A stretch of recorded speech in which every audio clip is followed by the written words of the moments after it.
Ni hao kaanghang. Ito na ang iniintay namin na pina-customize na kama. Sulit na siya and mura na din. Yung mala hotel ang higaan para lagi ka ring relax pag nasa bahay ka. Kita mo, 2 tao sila nagbubuhat. Medyo mabigat siya. Pero okay na rin yan. Ito, may mga bisita tayo. Hello, Tita JD. And hello, Tita Kali. Ayan, ang aking mga kusinera for today's video. Ayan, tamang cravings daw sila ng carbonara. Bahala kayo dyan magluto. Sila naman nagkikrave.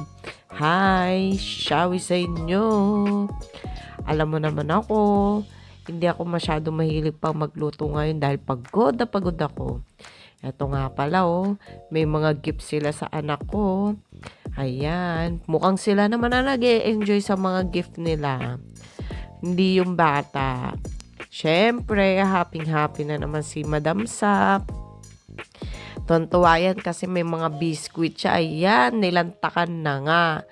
Nilantakan na ni Inday Sap ang kanyang mga pagkain.